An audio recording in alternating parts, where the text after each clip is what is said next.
Hello दोस्तों, कैसे आप लोग। और भारतीय अर्थव्यवस्था और विकास के परिदृश्य के इस कड़ी में तीसरे क्लास के इससे तीसरे पार्ट में हम करंट अफेयर्स में हम बात कर रहे हैं आज जैविक कृषि तथा खाद्य सुरक्षा की चुनौती। हमने आपको बताया था हम सितंबर से लेकर के आज तक का करंट अफेयर्स पढ़ रहे हैं। इसके 2 वीडियो पुराने पहले डाल चुके हैं। तीसरा वीडियो आज है जैविक कृषि तथा खाद्य सुरक्षा की चुनौती। ठीक, इसका टॉपिक है। तो दोस्तों देखो, ये सिविल सर्विस परीक्षा के लिए बहुत इंपॉर्टेंट टॉपिक है। तो जैविक कृषि होती क्या है? जैविक कृषि क्या है? जैविक कृषि ऑर्गेनिक फार्मिंग। ऑर्गेनिक फार्मिंग क्या होती है? कृषि की वह प्रणाली, जैविक कृषि लिखिए, जैविक कृषि कृषि की वह प्रणाली है जिसमें पर्यावरण मित्रवत कीट नियंत्रकों यानी पेस्ट कंट्रोलर्स तथा जैविक उर्वरकों का उपयोग किया जाता है तथा जैविक उर्वरकों का प्रयोग किया जाता है। Biological fertilisers.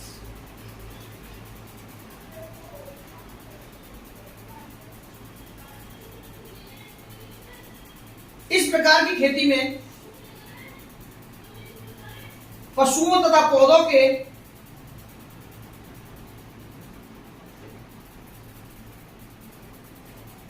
अपशिष्ट का उपयोग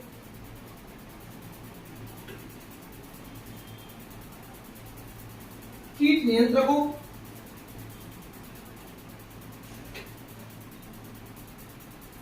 तथा उर्वरकों के रूप में किया जाता है।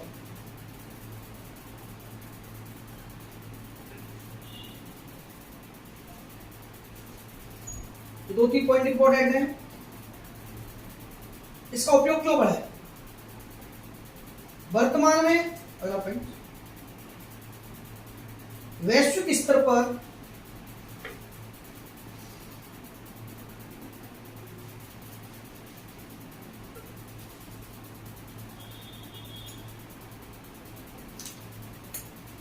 जैविक खेती का प्रचलन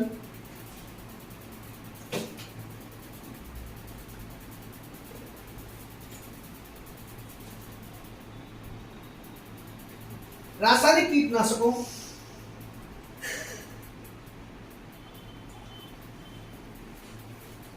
तथा संश्लिष्ट तथा रासायनिक कीटनाशक केमिकल पेस्टिसाइड्स तथा संश्लिष्ट उर्वरकों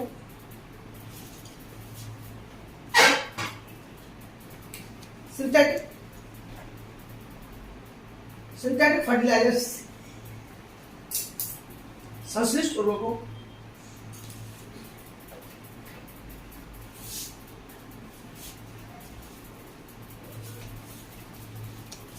के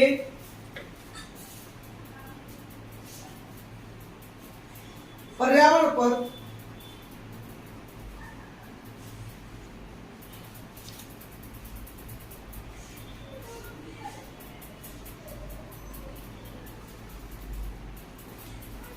घातक प्रभाव को देखते हुए बढ़ा है।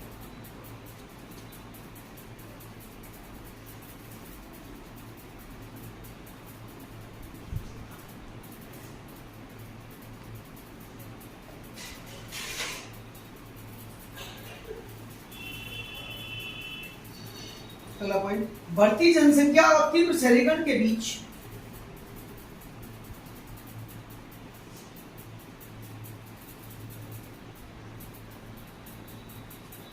न केवल खाद्य उत्पादन को बढ़ावे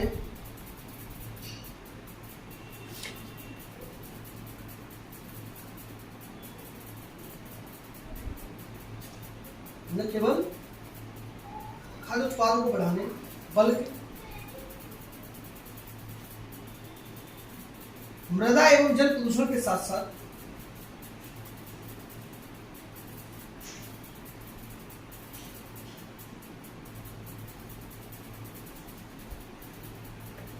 मानव स्वास्थ्य की सुरक्षा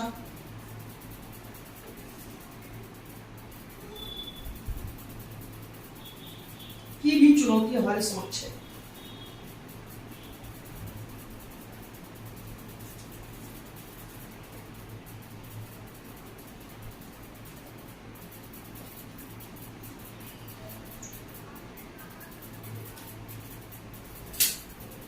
भारत में अगला पॉइंट, भारत में ये आप ये समझिए, ये नाम के लिए अर्थव्यवस्था का टॉपिक है। ये आपका इन्वायरमेंट में भी पढ़ाया जाता है जैविक कृषि के बारे में, तो इसके कुछ पॉइंट आपको क्वेश्चन घुमा फिरा गया है तो कर सकते हैं। भारत में हरित क्रांति में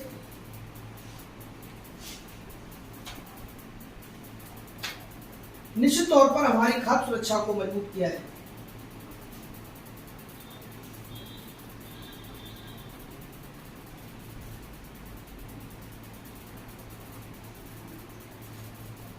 लेकिन इसने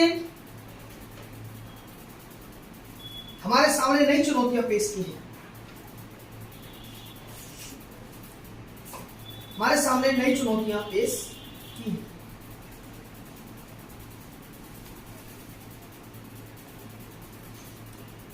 देखो चुनौतियां तो पेश की हैं, रासायनिक कीटनाशकों तथा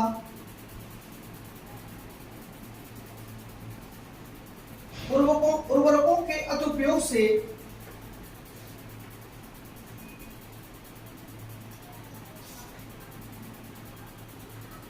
भारत के कृषि उत्पादक क्षेत्रों में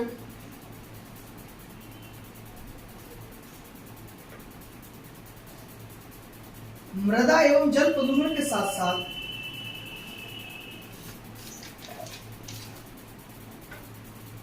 सिंचाई के लिए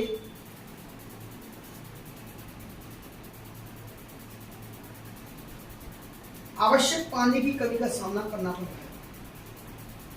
आवश्यक पानी की कमी का लैक ऑफ वाटर। क्यों?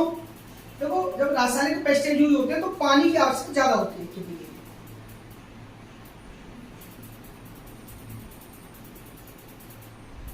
इसके अलावा अगला पॉइंट, रासायनिक कीटनाशकों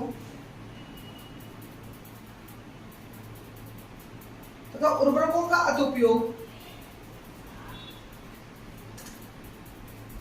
मानव तथा पशुओं में कैंसर,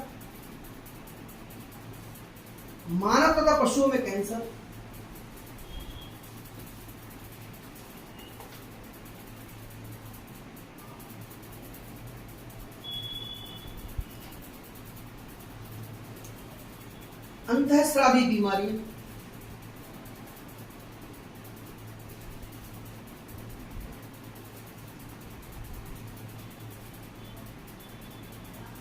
जिनको बोलते हैं अंतःस्रावी एंडोक्राइन डिजीज, ये एंडोसीआरआईएन, किडनी एवं प्रजनन संबंधी रोगों, किडनी एंड रिप्रोडक्टिव डिजीज, प्रजनन संबंधी रोगों, किडनी एंड रिप्रोडक्टिव डिजीज का कारण बनता है।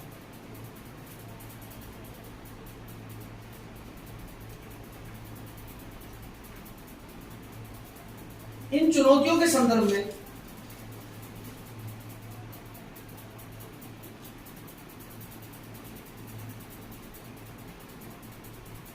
जैविक कृषि का प्रचलन बढ़ रहा है।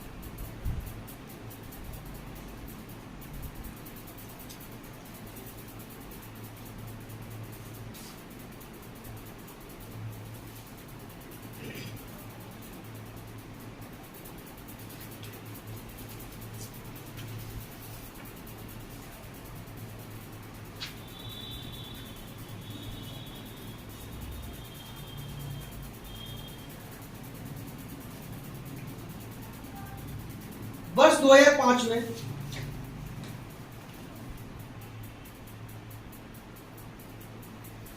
कृषि मंत्रालय द्वारा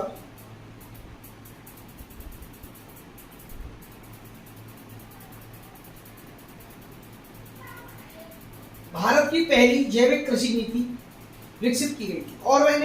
organic farming policy 2005, organic farming policy 2005 विकसित की गई थी। भारत की पहली जैविक कृषि नीति विकसित की गई थी।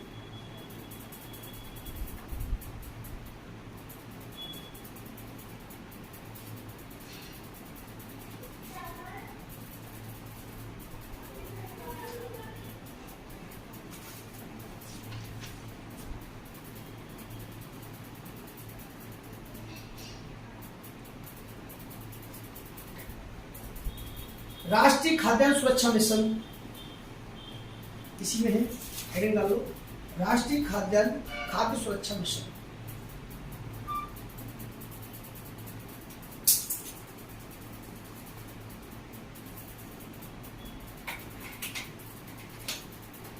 यह राष्ट्रीय विकास परिषद की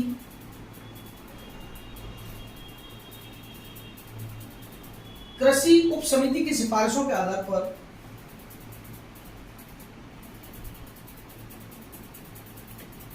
दो 2007 में शुरू की गई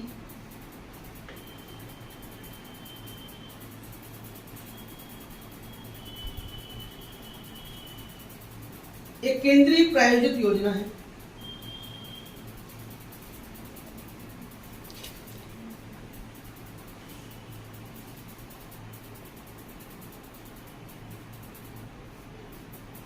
यह मिशन देश में खाद्य सुरक्षा सुनिश्चित करने के उद्देश्य से, यह मिशन देश में खाद्य सुरक्षा सुनिश्चित करने के उद्देश्य से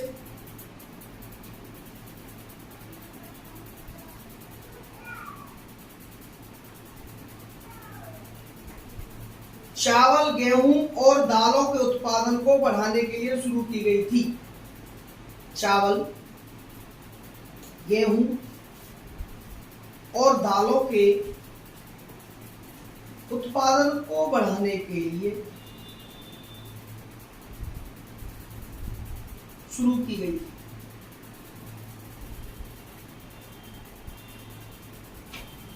इस मिशन के तहत कंफर्टेबल, इस मिशन के तहत जैव उर्वरकों को वित्तीय सहायता प्रदान की गई।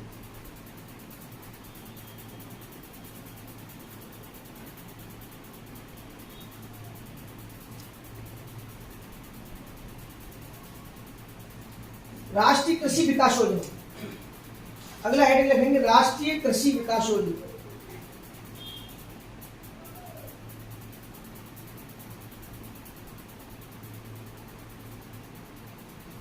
यह योजना 2007 में कृषि और संबद्ध क्षेत्रों के समग्र विकास को सुनिश्चित करने के लिए एक छत्र योजना के रूप में शुरू की गई थी। यह योजना 2007 में कृषि और संबद्ध क्षेत्रों के समग्र विकास को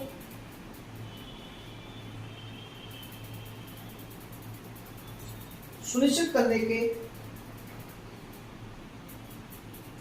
लिए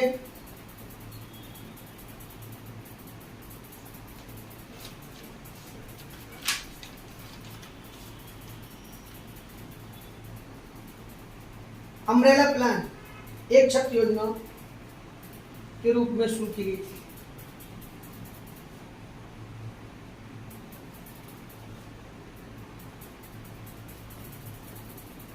यह योजना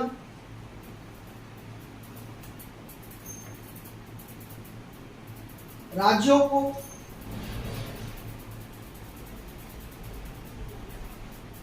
कृषि और संबद्ध क्षेत्रों में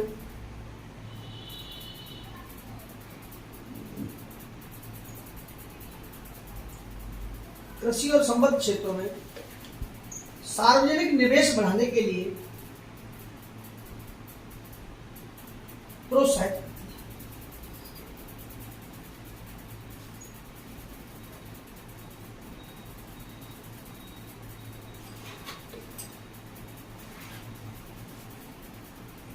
अब भारत में जैविक कृषि के बारे में कुछ पॉइंट लिखिए, जो इंपॉर्टेंट पॉइंट इन्हीं के हिसाब से।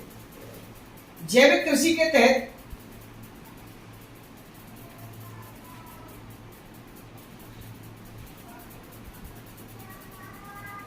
क्षेत्रफल के मामले में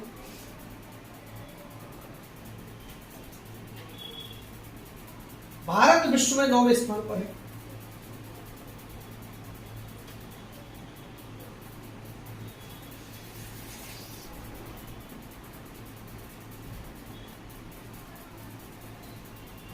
9वें स्थान पर है।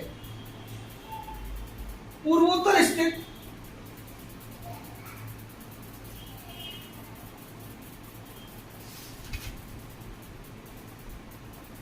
सिक्किम राज्य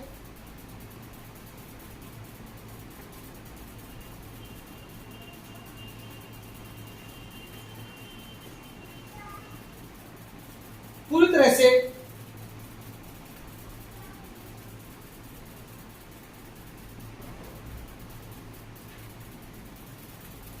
जैविक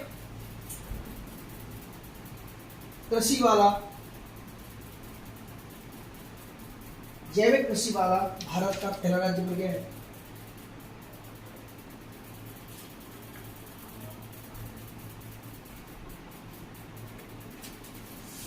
और अगले राज्य है त्रिपुरा और उत्तराखंड।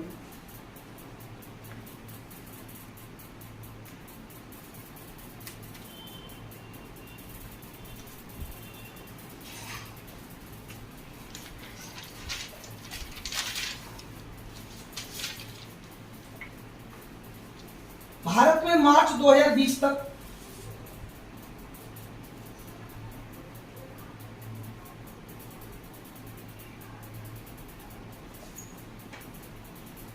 जैविक खेती के अंतर्गत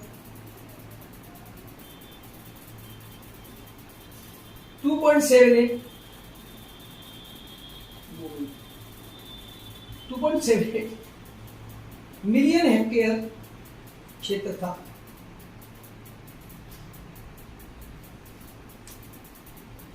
जो देश में 140.1 मिलियन हेक्टेयर के शुद्ध बुवाई क्षेत्र का लगभग 2% हिस्सा है।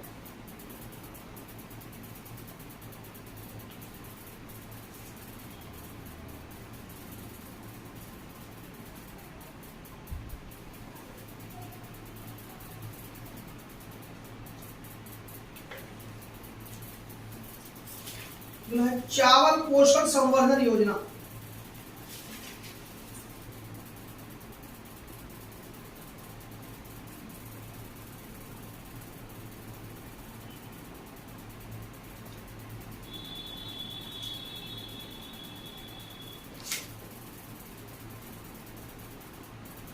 महिलाओं और बच्चों में कुपोषण की बढ़ती समस्या को देखते हुए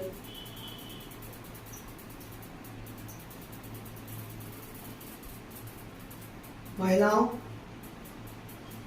महिला और बच्चों में कुपोषण की बढ़ती समस्या को देखते हुए पीएम मोदी ने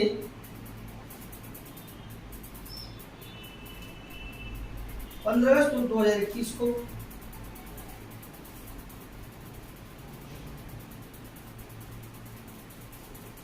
वर्ष 2024 तक अगर आप अधिकारी बन जाते हैं तो ये योजना आपके सामने पेश हो जाएगी। 2024 तक चलेगी। अब स्कूलों में सार्वजनिक वितरण प्रणाली पब्लिक डिस्ट्रीब्यूशन सिस्टम पीडीएस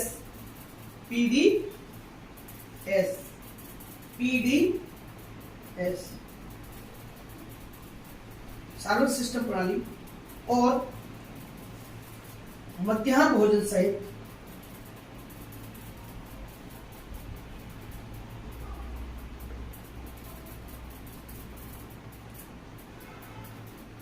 विभिन्न सरकारी योजनाओं के तहत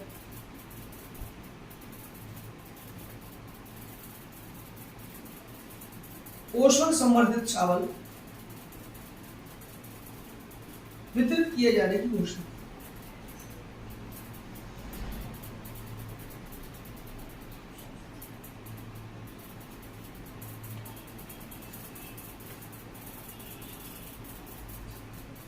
वितरित किए जाने की घोषणा। इसका महत्व लिखेंगे। योजना का महत्व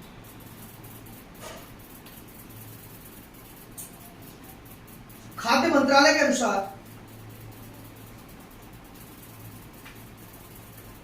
देश में हर दूसरी महिला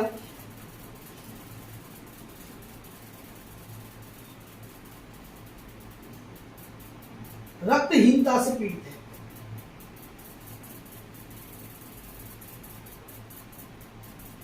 और हर तीसरा बच्चा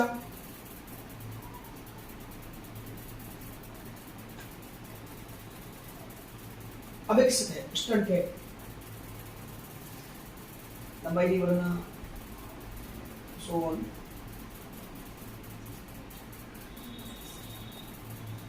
अविकसित है। Global hunger index GHI, global hunger index यानी अंतर्राष्ट्रीय वैश्विक भूख सूचकांक में भारत 107 देशों में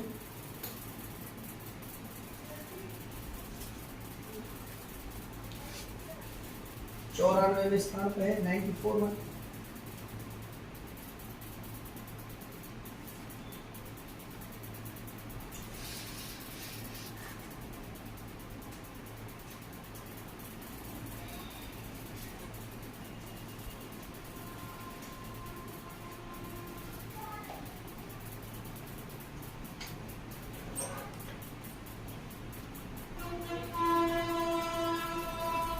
अब लिखिए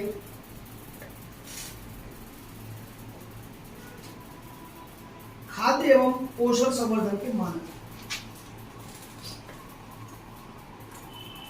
खाद्य एवं पोषण संवर्धन के मानक।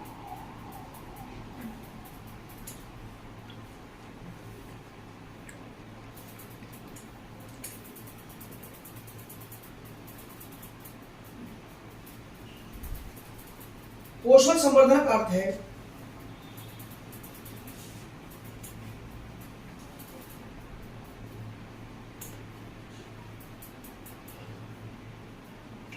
भोजन में आवश्यक सूक्ष्म पोषक तत्वों की मात्रा को जानबूझकर बढ़ाना। भोजन में आवश्यक सूक्ष्म पोषक तत्वों मैक्रो न्यूट्रिएंट्स की मात्रा को जानबूझकर बढ़ाना।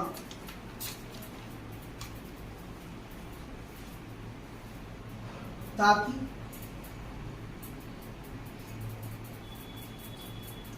भोजन की पोषण गुणवत्ता में सुधार हो।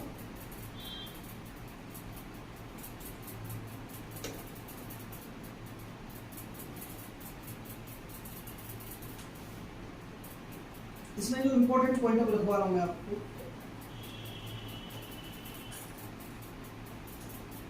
भारत में खाद्य सुरक्षा एवं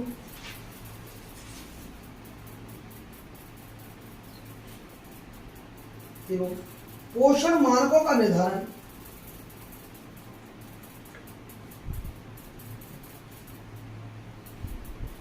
भारतीय खाद्य सुरक्षा और मानक प्राधिकरण, भारतीय खाद्य सुरक्षा और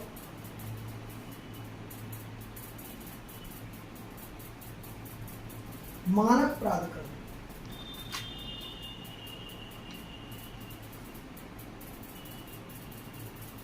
भारतीय खाद्य सुरक्षा मानक प्राधिकरण FSSAI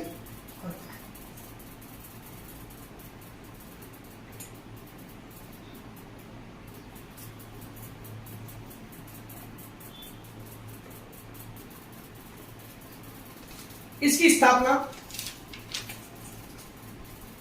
स्वास्थ्य एवं परिवार कल्याण मंत्रालय, स्वास्थ्य एवं परिवार कल्याण मंत्रालय के अंतर्गत एक वैधानिक निकाय के रूप में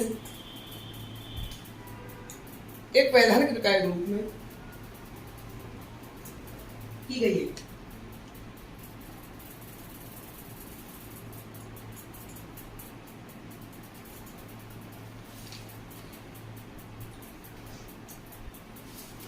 FSSI, SSAI, फसाई, फसाई के मानदंडों के अनुसार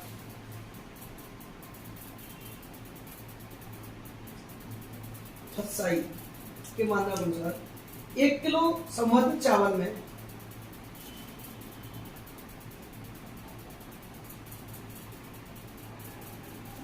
1 किलो संवर्धित चावल में पोषक तत्वों की मात्रा इस पर होगी।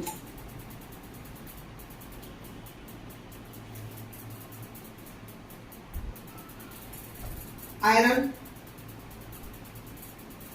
28 से 28 टू 42.5 मिलीग्राम, 28 से 42.5 मिलीग्राम।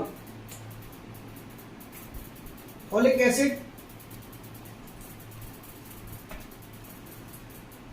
75 से 125 माइक्रोग्राम, 75 से 125 माइक्रोग्राम फॉलिक एसिड, माइक्रोग्राम में भी लिख सकते हैं। और विटामिन B12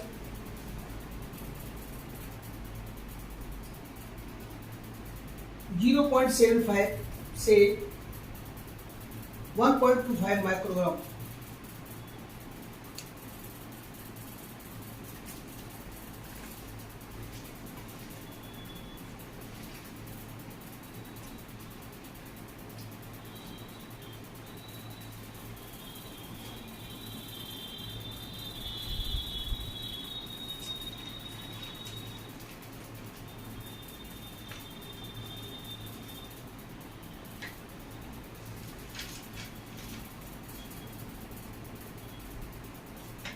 अगला लिखिए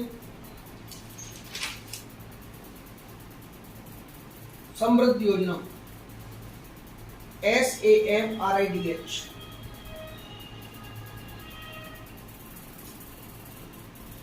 SAMRIDH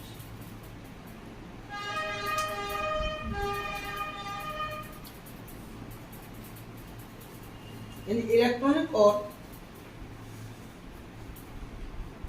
सूचना प्रौद्योगिकी मंत्रालय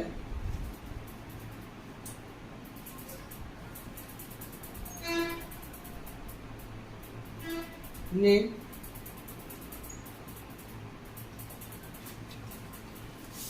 25 अगस्त 2021 को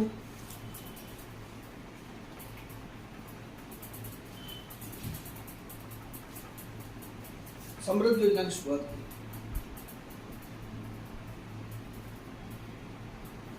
समृद्धि की फुल फॉर्म लिख लीजिए।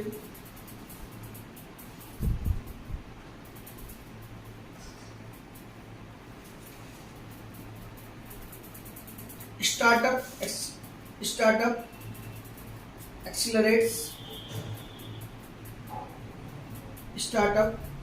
एक्सीलरेट्स of merit Y for merit ME MET by MEIT by for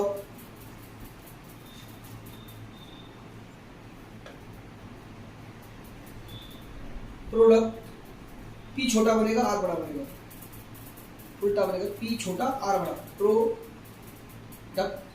product innovation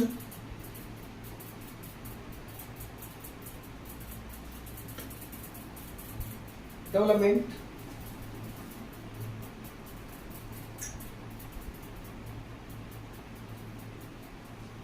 and growth.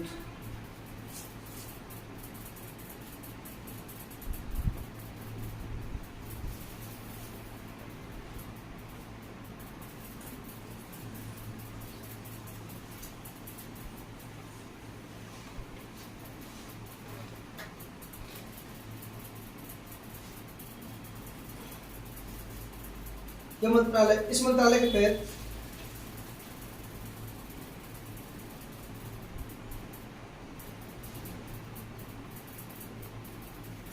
कार्यरत स्टार्टअप हब MSH, कार्यरत स्टार्टअप हब, कार्यान्वयन एजेंसी के रूप में कार्य करेगी।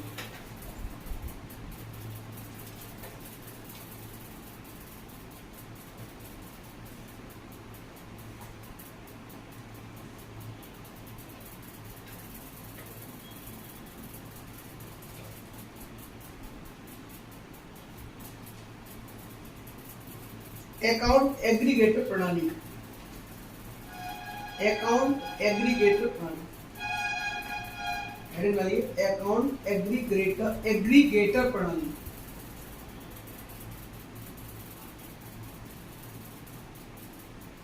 यह एक प्रकार की वित्तीय डेटा साझाकरण प्रणाली, financial data sharing system, financial data sharing system, वित्तीय डेटा साझाकरण प्रणाली, जो निवेश तथा क्रेडिट, इन्वेस्टमेंट एंड क्रेडिट के क्षेत्र में महत्वपूर्ण परिवर्तन ला सकती है।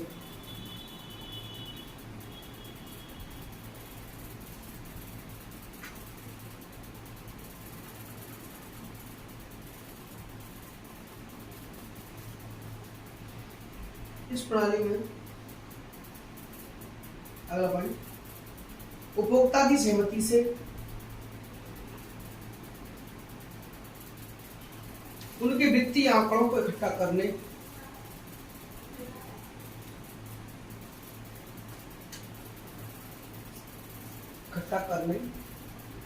तथा उन्हें वित्तीय संस्थाओं के साथ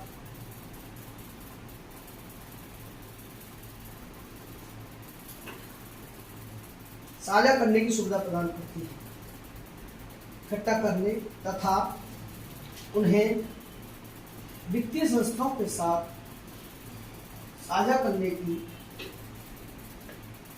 सुविधा प्रदान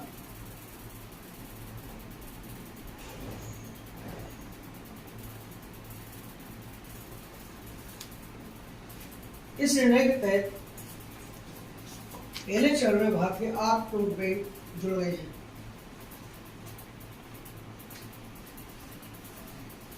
इस निर्णय के तहत पहले चरण में भारत के 8 प्रमुख बैंक जुड़ गए हैं।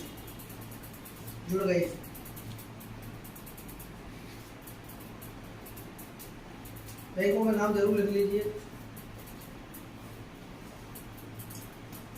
ICICI,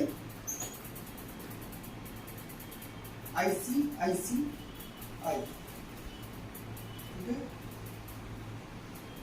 तो पहले आई बाद में आई, बीच में CIC। HDFC,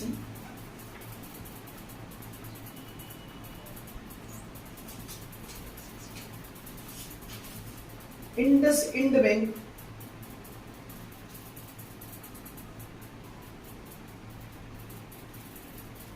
state bank of India, state bank of India, SBI।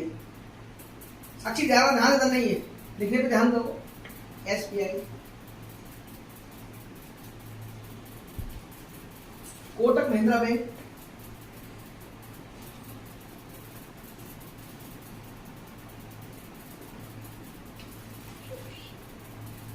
Federal bank,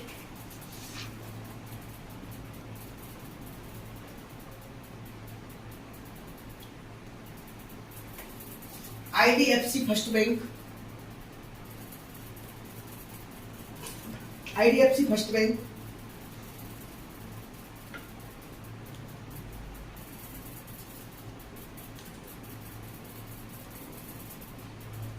IDFC first bank, account aggregator bank से तो छोड़ो। अब अकाउंट एग्रीगेटर क्या है? देखो अकाउंट एग्रीगेटर क्या है?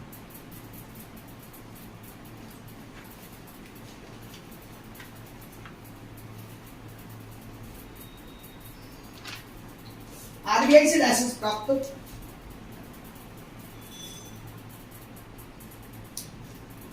RBI से लाइसेंस प्राप्त,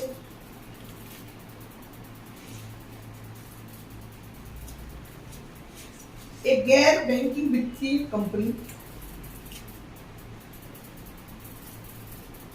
NBFC non banking financial company, NBFC, B for Bombay, NBFC, NBFC होती है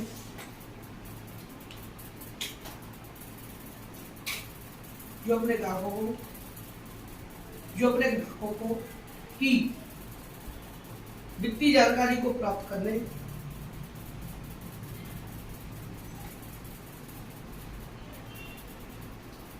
जैसी सेवा प्रदान,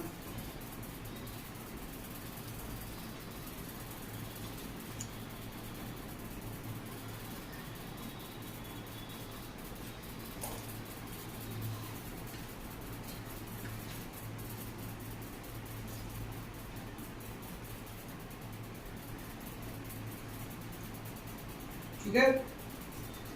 ये बहुत इंपॉर्टेंट इस बार का 100% संभावित समिति आ सकती है। नाम लिखेंगे केवी कामत समिति, K.V. कामत। देखो ध्यान नहीं आपका, सही तरह से लिखिए, K.V. कामत समिति कोविड-19 से प्रभावित, कामत KAMATH, कोविड-19 से प्रभावित, ये बैंक के क्षेत्र से है ना। तो कोविड कामत समिति कोविड-19 से प्रभावित ऋणों के पुनर्गठन के संबंध में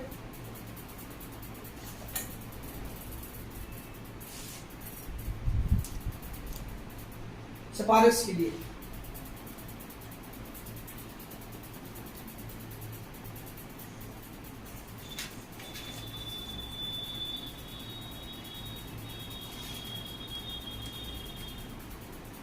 इसने सिफारिश की। क्या कहा इसने, ध्यान से देखो आगे, खुदरा व्यापार, थोक व्यापार, सड़क और वस्त्र जैसे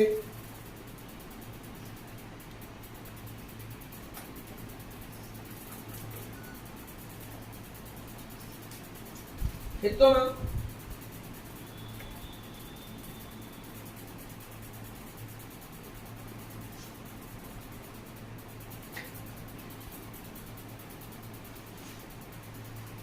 क्षेत्रों में तनाव का सामना करना पड़ रहा है।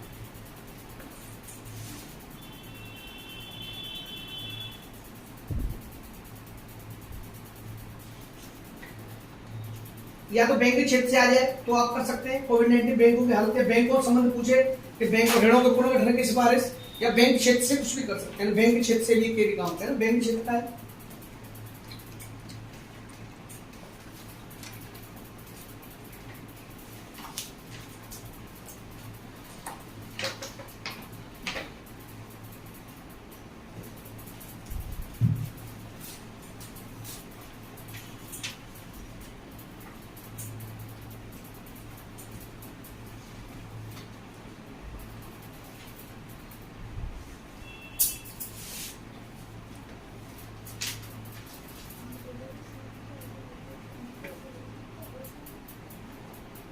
शहरी नियोजन क्षमता में सुधार रिपोर्ट,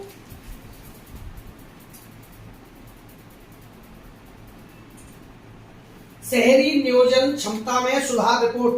आपकी राइटिंग इसमें बहुत वीक है, थोड़ी स्पीड बढ़ाइए प्रिया, योर अटेंशन प्लीज। शहरी नियोजन क्षमता में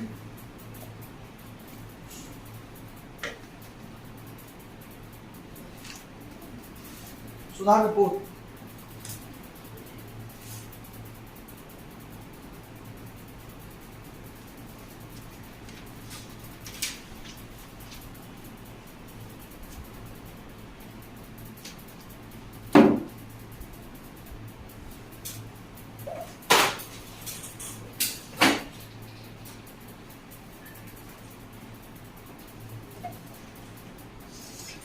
नीति आयोग ने इस शीर्षक से रिपोर्ट जारी की है।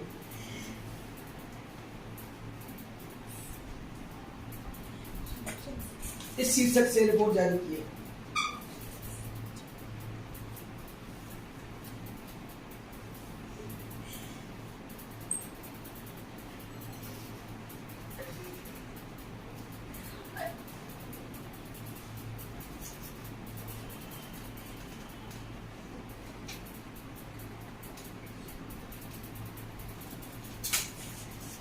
भारत विश्व की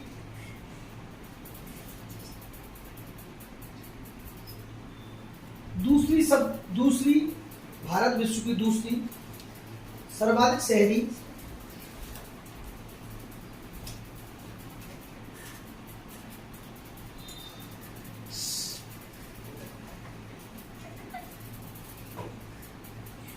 आबादी वाला देश है, जहां विश्व की कुल शहरी आबादी का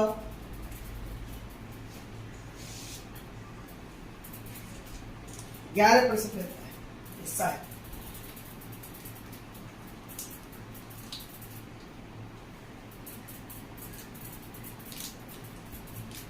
पिछले 3 दशकों में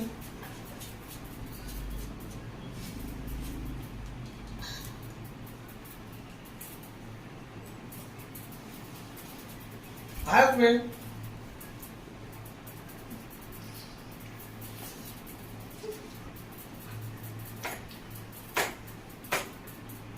शहरीकरण का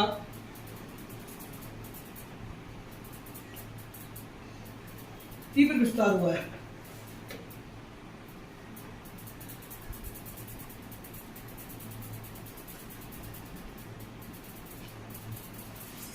जिसमें एक बड़ा भाग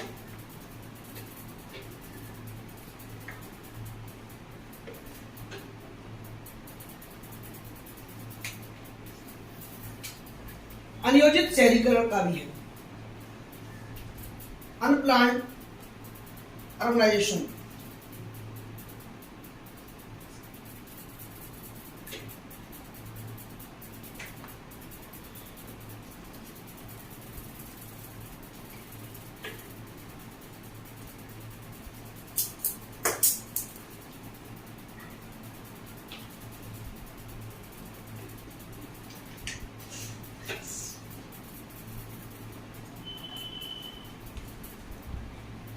भारत में शहरी नियोजन के लिए चलाई जा रही योजना कौन सी? भारत में शहरी नियोजन के लिए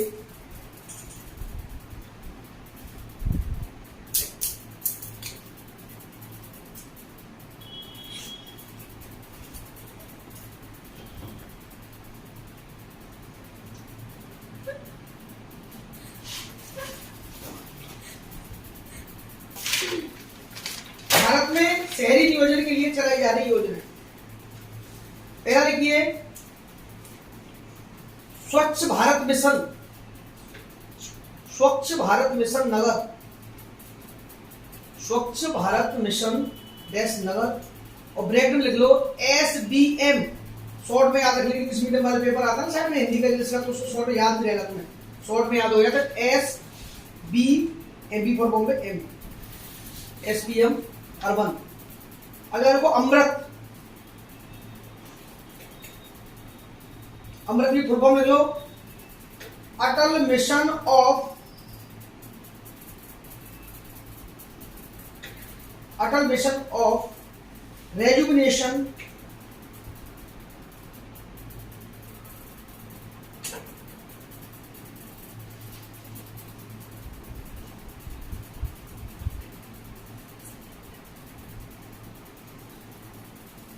एवं अर्बन ट्रांसफॉर्मेशन।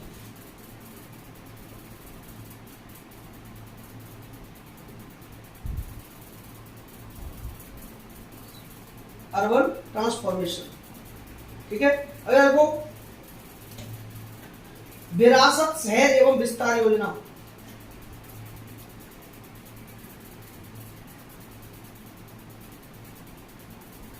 फुल फॉर्म लेवल इसकी इंग्लिश मीडियम में, शॉर्ट फॉर्म पे हरीडे, HRIDA भाई, हरीदा रखा हरीडे। हेरिटेज डेवलपमेंट ऑगमेंटेशन योजना। अगला प्रधानमंत्री आवास योजना शहरी।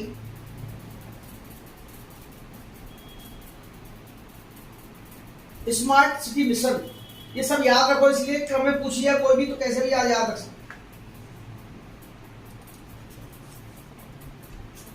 हरीडे याद कर सकते हैं आप, क्योंकि हर शहर को हरीडे, हरीडे क्यों कि green city, green Agra, clean Agra, green Hathras, clean Hathras, green Delhi, clean Delhi, इस टाइप से चल रहा है ना भैया ग्रीन वाला, तो हरी, हरी मीन्स ग्रीन डे।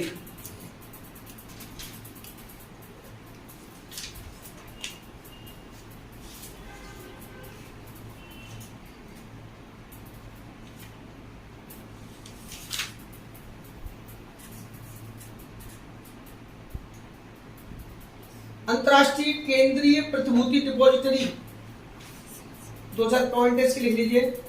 अंतरराष्ट्रीय केंद्रीय, अंतरराष्ट्रीय केंद्रीय प्रतिभूति डिपॉजिटरी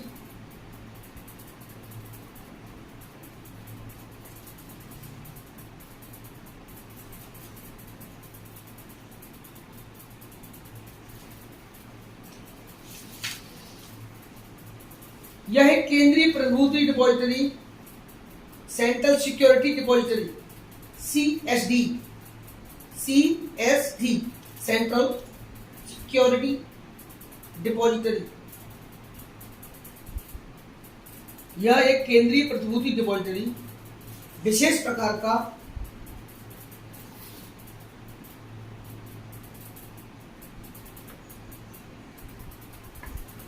वित्तीय संगठन होता है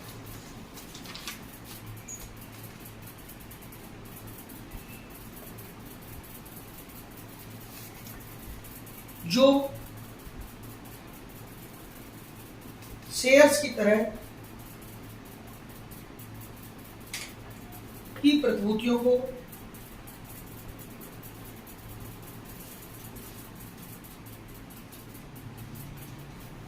प्रमाणित या अप्रमाणित रूप में रखता है।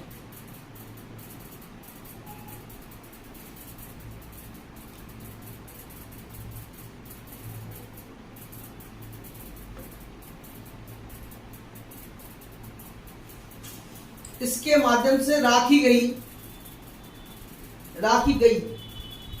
इसके माध्यम से राखी गई प्रतिभूतियां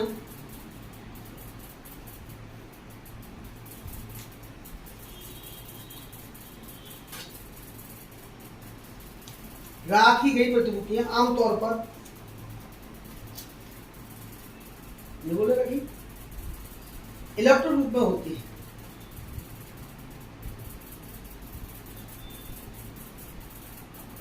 और इसके लिए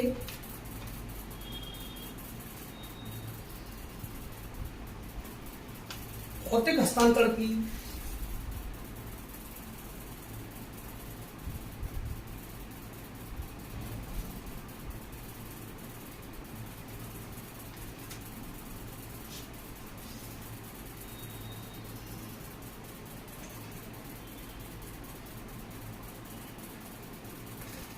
भौतिक हस्तांतरण की आवश्यकता नहीं होती।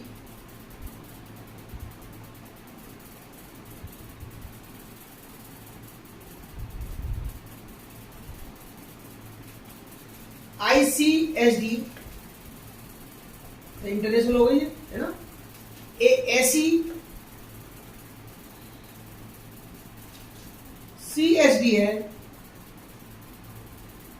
मतलब इंटरनेशनल एक ऐसी CSD है जो यूरोबॉन्ड जैसी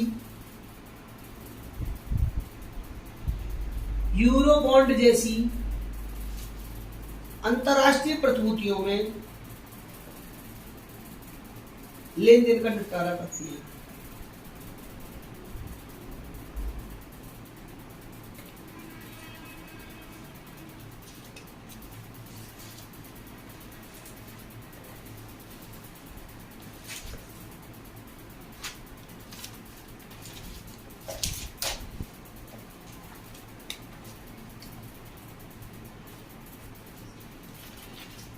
अगला लिखेंगे, बहुत इंपॉर्टेंट, इस बार के लिए भी संभावित हो सकता है, राज्य खाद्य सुरक्षा सूचकांक रिपोर्ट।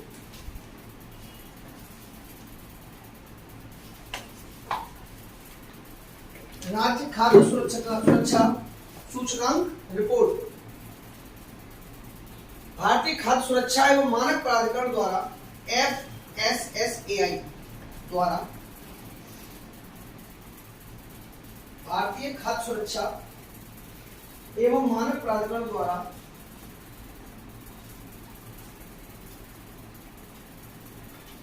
तीसरा राज्य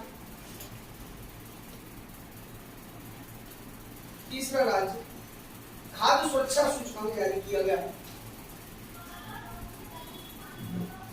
खाद्य सुरक्षा सूचकांक जारी किया गया।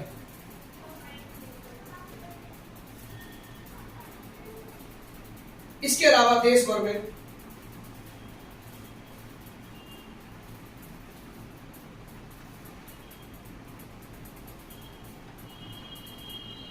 खाद्य सुरक्षा पारिस्थितिक तंत्र, फूड सिक्योरिटी इकोसिस्टम, खाद्य सुरक्षा पारिस्थितिक तंत्र, फूड सिक्योरिटी इकोसिस्टम के प्रोत्साहन के लिए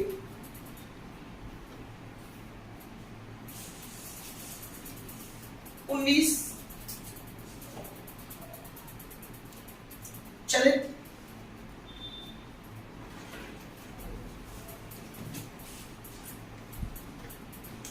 खाद्य परीक्षण वाहन,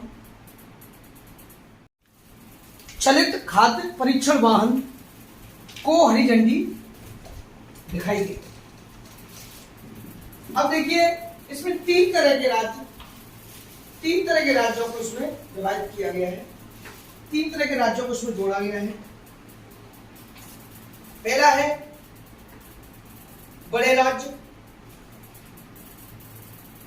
नंबर 2 छोटे राज्य,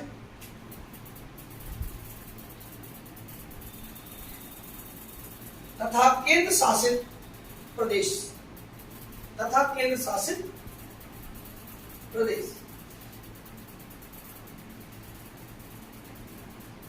बड़े राज्यों में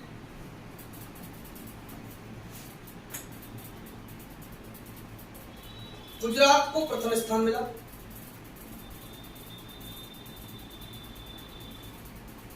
केरल को दूसरा, तमिलनाडु को तीसरा स्थान प्रदान किया गया है। समझ गया? गुजरात पहले स्थान पर, केरल दूसरे पर, तमिलनाडु तीसरे पर। ये राज्य खाद्य सुरक्षा सूचकांक रिपोर्ट है। ये कौन से नंबर की? तीसरी रिपोर्ट है, तीसरे वाली। छोटे राज्यों में लिखिए,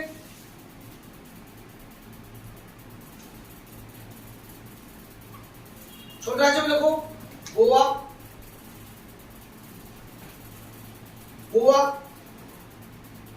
दूसरा स्थान लिखो मेघालय,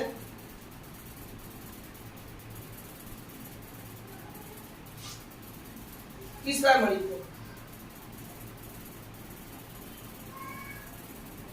मालूम है, गोवा के समुद्र में मेघा को मणि मिली।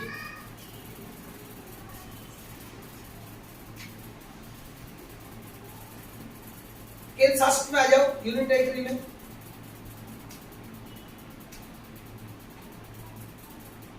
J&K प्रथम स्थान, अंडमान एंड निकोबार द्वितीय स्थान, इंसान भाई नई दिल्ली तीसरा स्थान।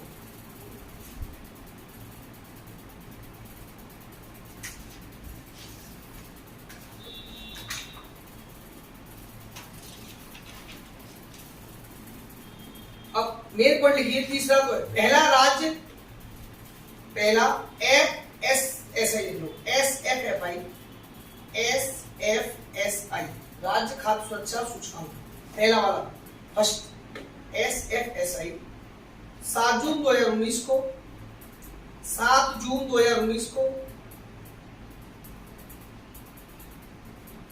2018-19 के लिए 2018-19 के लिए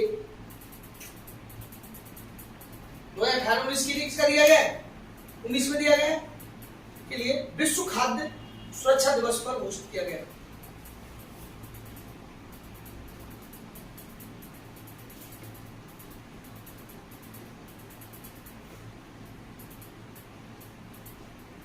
इसके बाद से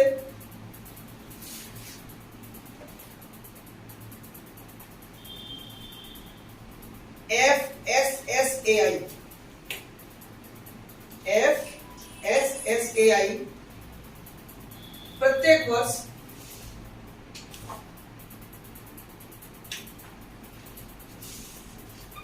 सूचकांक जारी कर रहा है। तो जो 22 का आया है इस बार जो पढ़ा है वो 18-19, 19-20 का 20 में हो गया, 20-21 का ये हो। सूचकांक को मापने के विभिन्न मानदंड, सूचकांक को मापने के विभिन्न मानदंड, मानदंडों में देखिए पहला है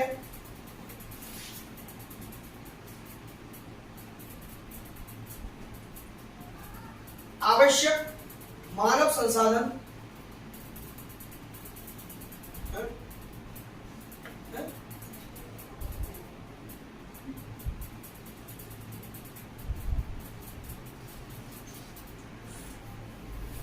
मानव संसाधन तथा संस्थागत संरचना,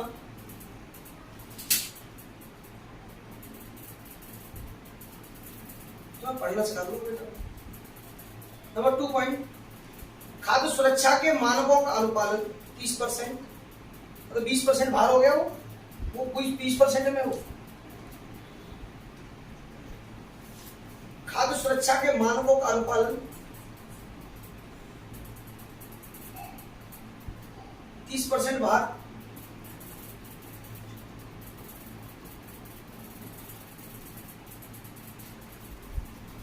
खाद्य सुरक्षा अवसंरचना एवं निगरानी,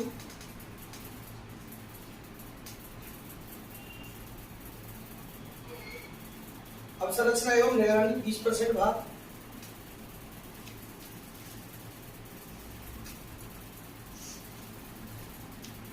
प्रशिक्षण तथा क्षमता निर्माण, प्रशिक्षण तथा क्षमता निर्माण 10% बाहर।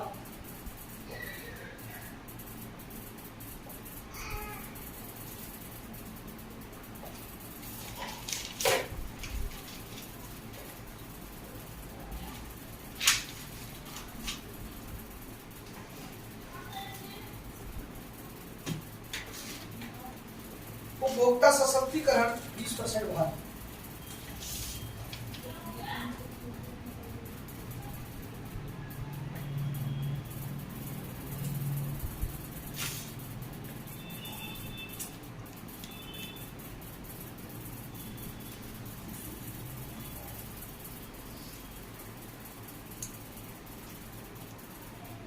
एनीमिया मुक्त भारत मिशन, AMB, एनीमिया मुक्त भारत मिशन।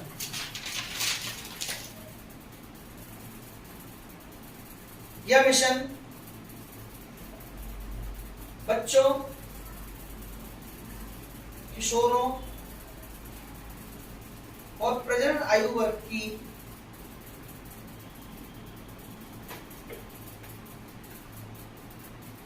महिलाओं में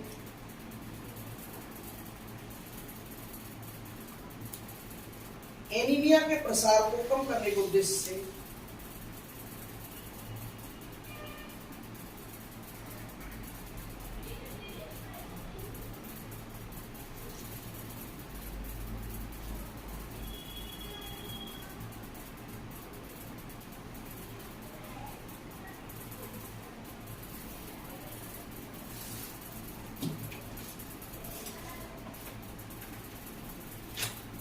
कम करने के उद्देश्य से वर्ष 2018 में शुरू किया गया।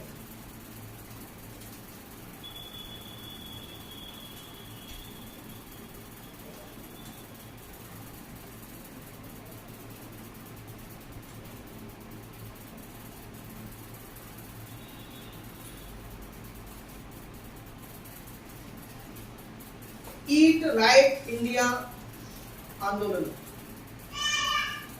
ईट राइट इंडिया आंदोलन भारत सरकार और FSSAI की एक पहल है।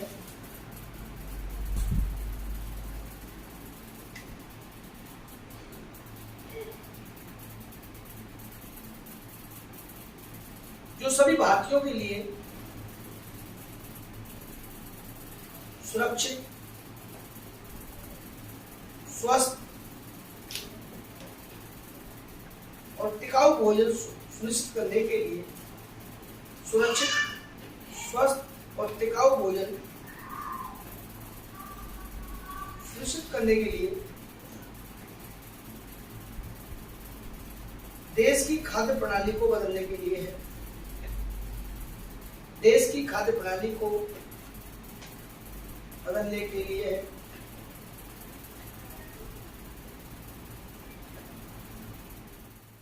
खाद्य प्रणाली को बदलने के लिए है। पोषण अभियान POSHAN, पोषण मिशन POSHAN, पोषण मिशन या राष्ट्रीय पोषण मिशन NNM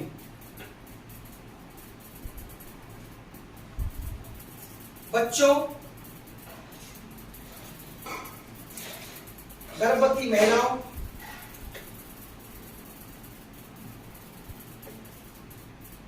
और स्तनपान कराने वाली माताओं के लिए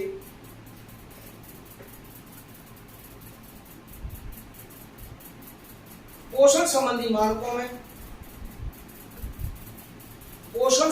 मानकों में सुधार करने के लिए भारत सरकार का मानकों में सुधार करने के लिए भारत सरकार का प्रमुख कार्यक्रम है।